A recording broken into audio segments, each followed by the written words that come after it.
Bon, monsieur Malavier, vous êtes toujours sur le pont. Je suis toujours sur le pont. Le pont du Gard. Effectivement, le pont du Gard. Vous Oui. venez Pas le d'être pont d'Avignon.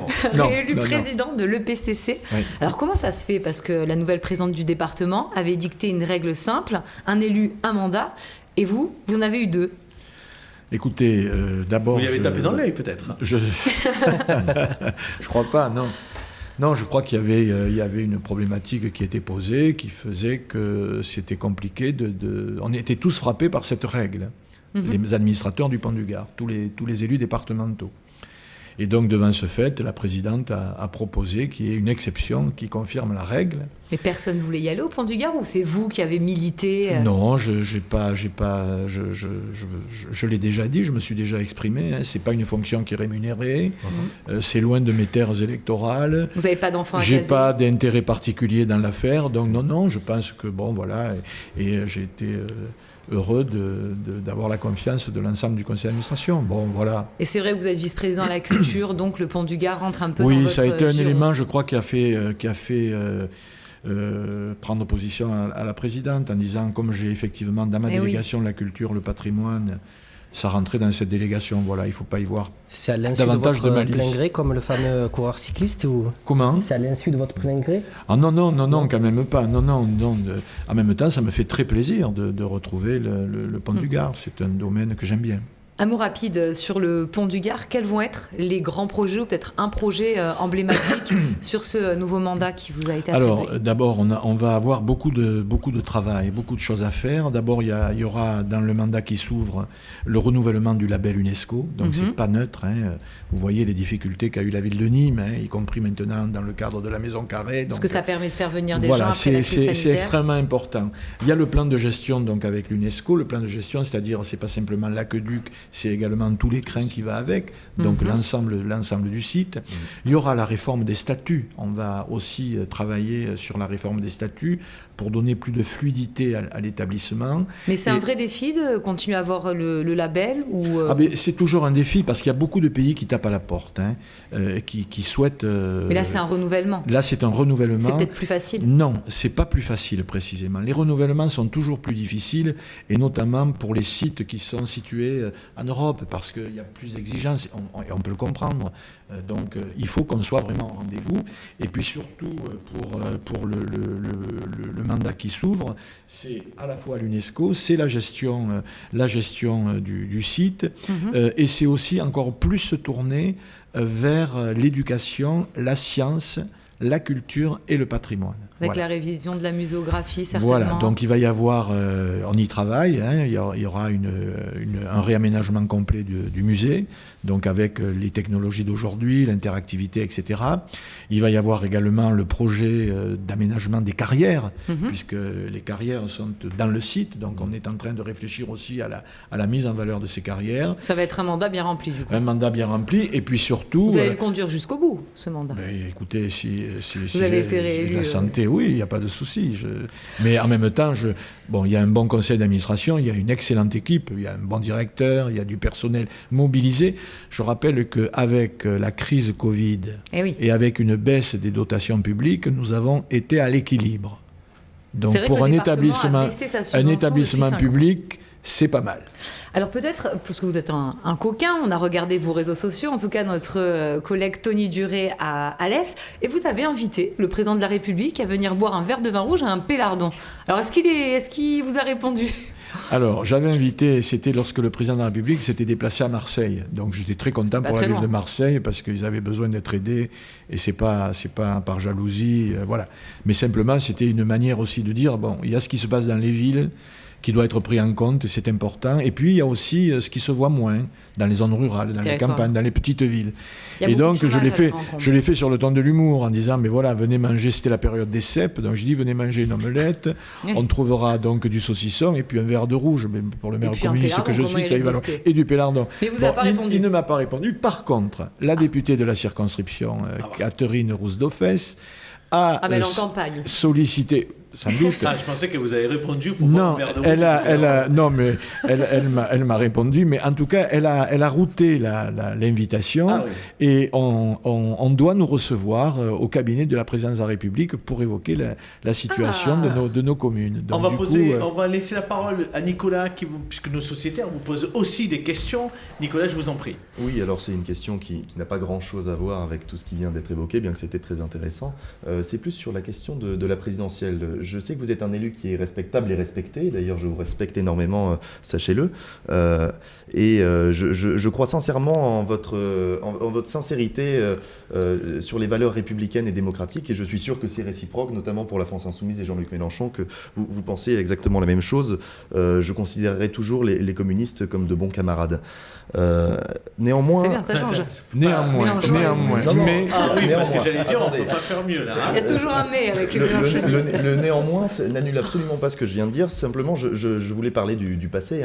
Le Parti communiste a soutenu à 2 reprises Jean-Luc Mélenchon à l'élection présidentielle, et vous avez choisi de soutenir Fabien Roussel, qui est le premier secrétaire du Parti communiste. Ils ont un très bon candidat. Et il est tout à fait légitime, il a été désigné par les militants. Néanmoins, vous le savez, pour la candidature à l'Élysée, il faut 500 parrainages d'élus locaux ou non locaux, d'ailleurs il y a des parlementaires, etc. Et je sais que le Parti communiste dispose d'un riche réseau très étoffé qui a été construit au fil des décennies. Il a fait une question plus longue que Yoann Gillet hier. Ah bah je me permets d'introduire. Je crois qu'il demande peut-être que M. Malavé... Alors, quelle est votre question ? Est-ce que vous allez parrainer Jean-Luc Mélenchon ?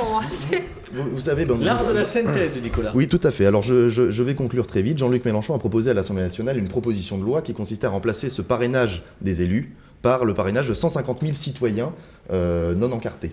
Ou encartés, d'ailleurs, c'est 150 000 citoyens.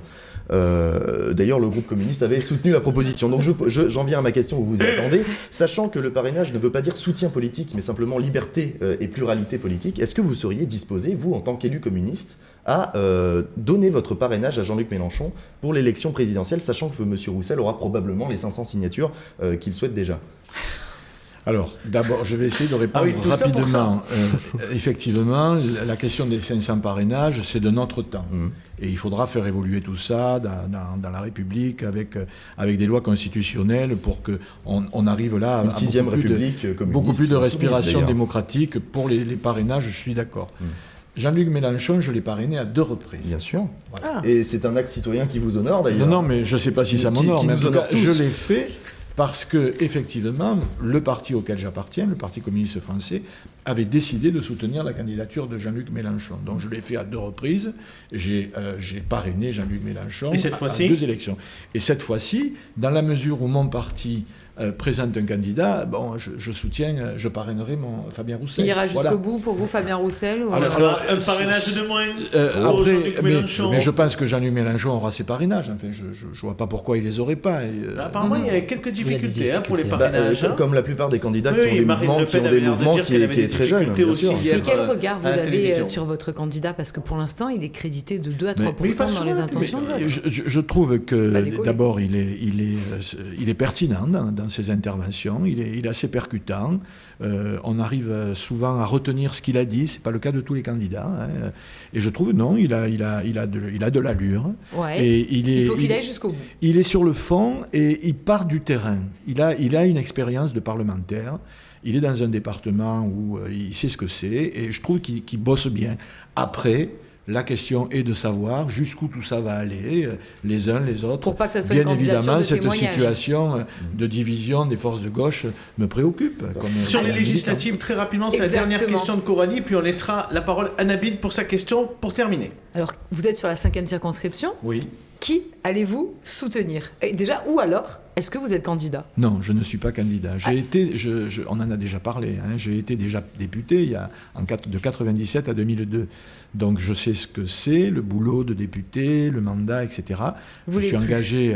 non. Par contre, bien évidemment, je souhaite que l'élection législative soit l'occasion de renforcer le groupe communiste à l'Assemblée nationale. Donc vous soutenez je crois à l'élection d'un député communiste dans le Gard. Si dans les départements de l'ancien Languedoc-Roussillon, il y a un endroit où le Parti communiste peut avoir un député, c'est dans le Gard. Et c'est sur la 5e ? Particulièrement sur la 5e circonscription. Donc c'est Sylvain André, votre suppléant ? Je trouve que Sylvain André, s'il est candidat, serait un très bon candidat et ferait un très bon député. Il va pas être très content, Martin Delors, hein, apparenté Non, mais socialiste, Martin Delors, votre collègue au département. On est copains, mais lui, il sera candidat pour l'instant. C'est la vie, ça. Ça n'empêche pas d'être copains. Il veut y aller coûte que coûte. Je rappelle que dans le département du Gard, il n'y a pas très longtemps, il y a une vingtaine d'années, il y avait 2 députés communistes, Alain Clary et moi-même. C'était peut-être un ancien temps. Oui. Nabil Kadri, mais c'est question. un nouveau temps qu'on peut peut-être retrouver. Monsieur Malavieille, vous êtes un homme de culture, apprécié aussi bien par les personnalités politiques de gauche et de droite. Vous arrivez à travailler dans vos terres cévenoles avec l'agglomération d'Alès. Je me pose la question au niveau de la présidence du département. Vous auriez pu être un excellent candidat et mettre le Parti communiste à la présidence du département. Vous ne l'avez pas fait. Est-ce que justement en vous mettant et vice-président du département et président d'un satellite du département, est-ce que c'est pas le retour d'ascenseur finalement de la présidente que vous avez soutenue alors qu'il y avait Christophe Serre qui commençait à... Non, mais vous voyez, après, pour vous répondre franchement, tout est affaire de rapport de force politique. Oui. Un groupe politique au conseil départemental qui a 6 élus, comme le groupe communiste, ne peut pas légitimement prétendre à la présidence. Donc moi, j'en ai connu 6 présidents du département depuis que je siège. Donc c'est Françoise Laurent-Parigot et la 6e présidente, voilà. Après, voilà, non, je crois qu'il était normal que le groupe politique le plus important ait la présidence. Ça va mieux avec Denis Boide ? Ça va toujours bien, ça va très bien. Vous êtes vus récemment ? Oui, on se voit régulièrement, oui, y a pas, mais ça a toujours bien été. Simplement, il y a eu un changement de présidence. François Laurent-Périgot a été élu. Denis Boide a été un excellent président. Avant Denis Boide, il y avait Denat. Avant Denat, il y avait Alary. Avant Denis Alary, Boide, il y avait il a eu Journet. peut-être du mal à digérer la perte de cette présidence.